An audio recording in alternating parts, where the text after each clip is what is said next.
रहे हैं, उससे लगता है कि किसानों और युवाओं की नाराजगी बीजेपी पर भारी पड़ी है। हम उनका स्वागत करें, अभिनंदन करें।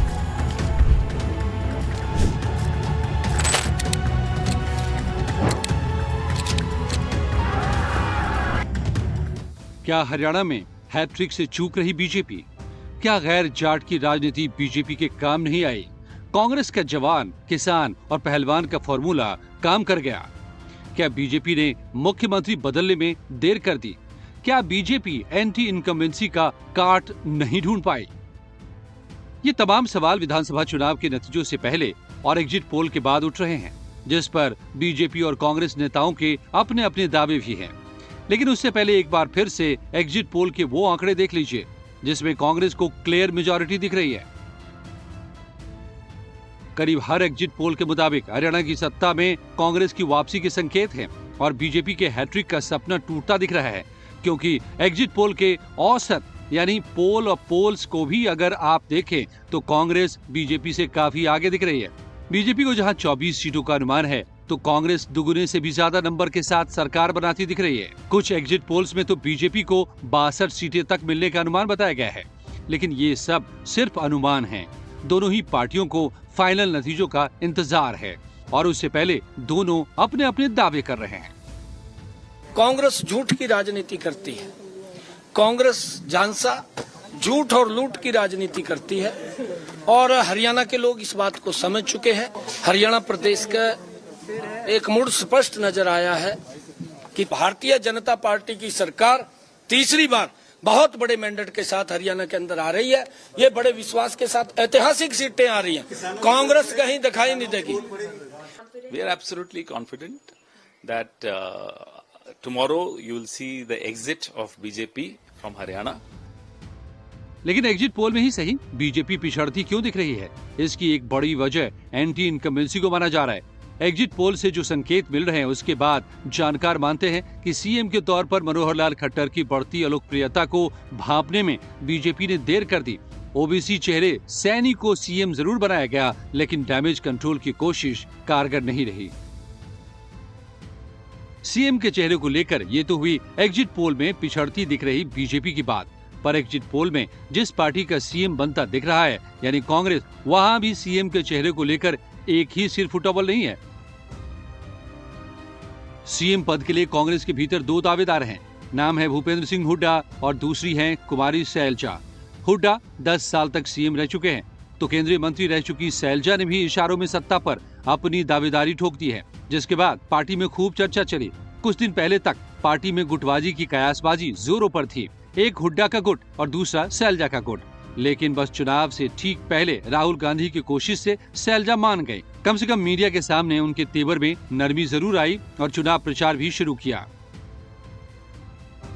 उधर हुड्डा का परिवार भी आलाकमान की बात मानने जैसा बयान दे रहा है और कम से कम एग्जिट पोल के बाद तक तो दोनों के यही स्टैंड बरकरार हैं।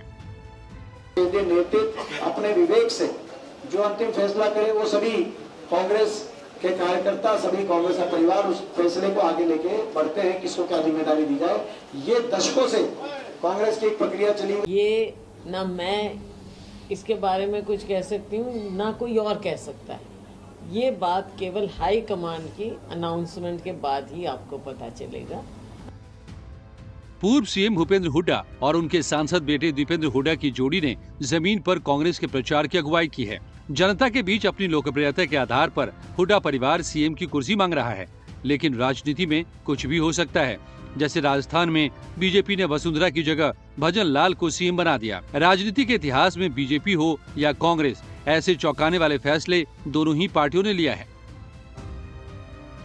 और कैसे भूला जा सकता है कि एक भजन लाल का उदाहरण तो हरियाणा में भी है।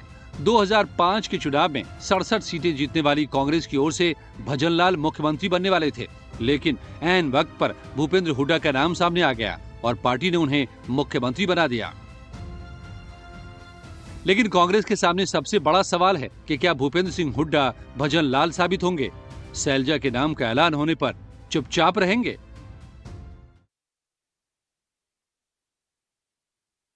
तो हरियाणा में एग्जिट पोल आने के बाद से मिठाइयों की डिमांड आसमान छू रही है।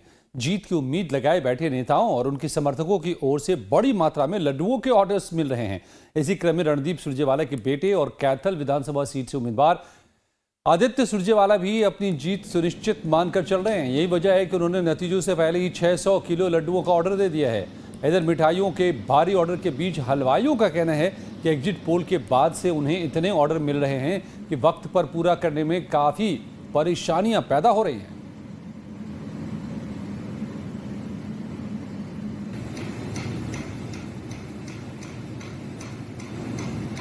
है और हमारी राम जी कैटरिंग के नाम से है और मिठाइयों का काम भी है। हर बार चुनाव से पहले ऑर्डर आते हैं हमारे पास मिठाइयों के, जैसे लड्डू बंटते हैं जैसे भी चुनाव के बाद जो भी पार्टी जीतती है।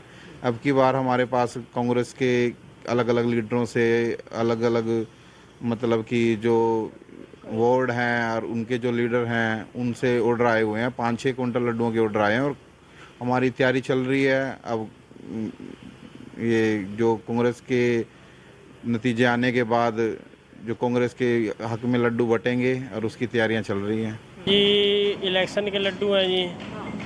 हाँ जी। कौन सी पार्टी के हैं? ये जी कांग्रेस पार्टी के लड्डू है जी। फिलहाल लग रहे 2 दिन से, हम कल तक तैयार हो जाएगा जी। 6 क्विंटल का ऑर्डर मिले हुए हैं हमारे को, 4 का और आने वाला जी। लगभग कल तक तैयार हो जाएंगे सारे लड्डू। बूंदी के लड्डू हैं जी, कांग्रेस पार्टी के लड्डू है जी। फिलहाल सबसे बड़ा ऑर्डर अभी तक उन्होंने दिया है 6 क्विंटल लड्डू का जी, और ये ऑर्डर बढ़कर 10 क्विंटल तक हो सकता है जी। ये लड्डू तो फिलहाल हम हर पार्टी के लिए बनाते हैं जी, और अब की बार सबसे बड़ा ऑर्डर दिया है जी कांग्रेस पार्टी ने।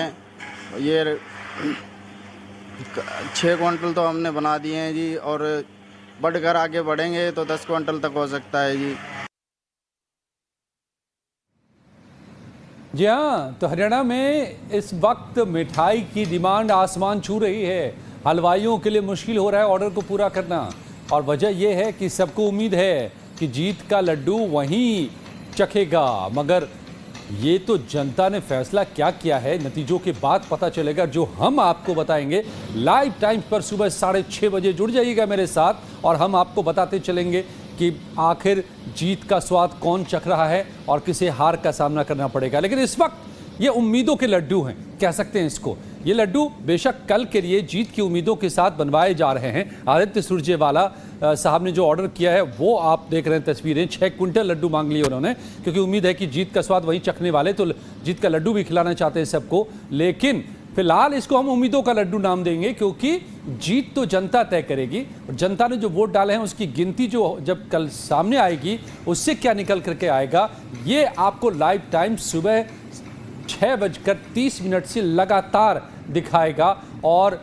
सबसे सटीक नतीजे आपको मिलेंगे। ये यकीन मानिए कि यहाँ पर न दाएं न बाएं, बिल्कुल सटीक नतीजे। जैसे जैसे ईसी आंकड़ों को हम जारी करेगा वो आंकड़े हम आप तक देते जाएंगे सीधे। तो तब तक उम्मीद के लड्डू बन रहे हैं। हरियाणा में डिमांड बढ़ गई है और सबको उम्मीदें हैं, लेकिन इस बीच जो एग्जिट पोल आए हुए हैं उससे ज़रूर कांग्रेस की उम्मीदों को पंख लगे हुए हैं यहाँ पर, और इसीलिए ये कांग्रेस के उम्मीदवार आदित्य सुरजेवाला हैं, रणदीप सुरजेवाला के बेटे हैं, तो उनको उम्मीद है कि वो जीतने वाले हैं। और 6 क्विंटल लड्डू का जो उन्होंने ऑर्डर किया है, तो देखिए दनादन ये लड्डू शेप लेते जा रहे हैं, और सुबह इसको बांटने की तैयारी में है कि जीत का पक्का भरोसा है।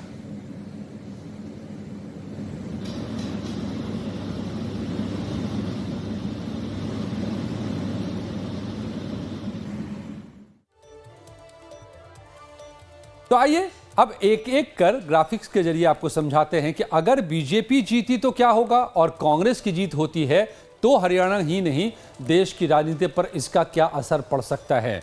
शुरुआत करते हैं हम बीजेपी से। अगर बीजेपी जीती तो क्या होगा, इसको समझिए कि बीजेपी जीती तो ब्रांड मोदी पर फिर से एक मुहर लगेगी, जिस पर कुछ कुछ सवाल उठने शुरू कर दिए हो गए थे और उठाए थे विपक्ष ने लोकसभा चुनावों के बाद, क्योंकि बीजेपी को पूर्ण बहुमत खुद से नहीं मिल पाया। तो अब अगर बीजेपी जीत जाती है हरियाणा के चुनाव में, तो फिर ब्रांड मोदी पर एक बार फिर से मुहर लग जाएगी। इसके अलावा क्या होगा, एंटी इनकम्बेंसी की बात गलत साबित हो जाएगी कि 10 साल से बीजेपी सत्ता में है, इसके बाद एंटी इनकम्बेंसी तय माना जाता है कि काफ़ी होती है, लोगों में नाराज़गी हो जाती है, लोगों की उम्मीदें बहुत ज़्यादा होती हैं, कई उम्मीदें पूरी कर पाती है सरकार, कई नहीं कर पाती है, कहीं भी और किसी भी पार्टी की सरकार हो। 10 साल तक आप सत्ता में हैं तो जनता में कहीं ना कहीं आपको लेकर नाराज़गी कुछ न कुछ ज़रूर पैदा होगी। तो अगर बीजेपी तीसरी बार जीत जाती है, हैट्रिक लगा लेती है, तो इसका मतलब एंटी इनकम्बेंसी की जो बात कही जा रही है वो गलत साबित हो जाएगी, यानी लोगों में उतनी नाराज़गी नहीं पैदा हुई कि सरकार को यानी बीजेपी को हरा दे। अब तीसरी क्या बड़ी बात होगी, तीसरी बार लगातार सरकार बन जाएगी। हैट्रिक ये अपने आप में बहुत कम दिखाई देता है, गिने चुने इतिहास है भारत के भीतर भी कि कोई भी सरकार लगातार तीसरी बार सरकार बना ले। हालांकि केंद्र में यही कारनामा दोहरा दिया है मोदी साहब ने, लेकिन क्या मोदी के चेहरे पर फिर से एक बार चुनाव लड़ा गया है? चेहरा सैनी साहब का भी है यहाँ पर, लेकिन क्या तीसरी बार बीजेपी सरकार बना लेगी? ये इस वक्त बड़ा सवाल है। और अगर जीत जाती है बीजेपी तो ये फिर हो जाएगा कि दिल्ली के बाद, देश के बाद हरियाणा में भी हैट्रिक लगा ली बीजेपी ने।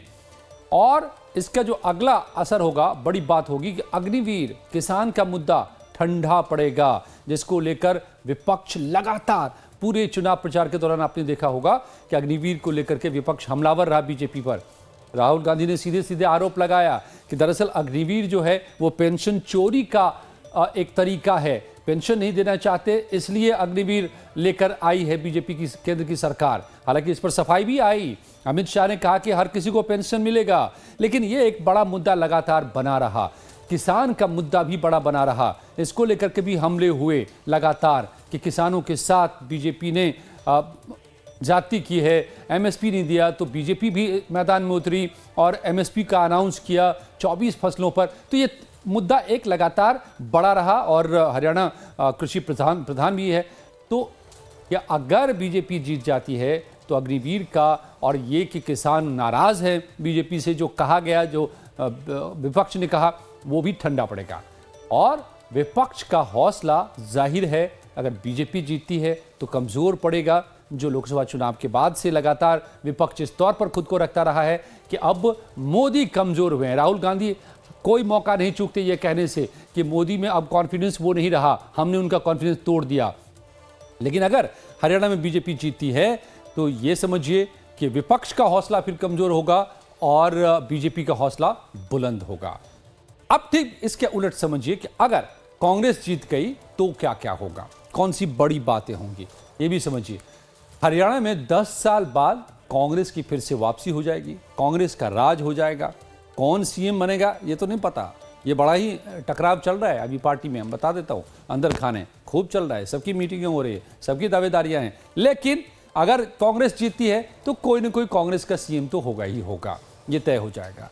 इसके अलावा राहुल गांधी की छवि पहले से और मजबूत हो जाएगी, क्योंकि जो लोकसभा चुनाव के नतीजे आए उसमें उसका क्रेडिट कांग्रेस ने और बाकी विपक्षी दलों ने भी बहुत हद तक राहुल गांधी को दिया कि राहुल ने पदयात्राएं जो की, भारत जोड़ो यात्रा दक्षिण भारत से लेकर उत्तर भारत तक और फिर पूर्वी भारत से पश्चिम भारत तक जो यात्रा की, तो इसका असर माना गया और कहीं न कहीं उसका योगदान की माहौल उससे बना। उसके बाद विपक्ष के प्रति, राहुल गांधी के प्रति लोगों का भरोसा बढ़ा और ये बदलाव आए। तो ये तमाम बातें कही जाती रही हैं लोकसभा चुनाव के मद्देनज़र। अब अगर हरियाणा में भी जीत हो जाती है तो राहुल गांधी की छवि पहले से और मजबूत होगी और मुश्किलें किसकी बढ़ेंगी?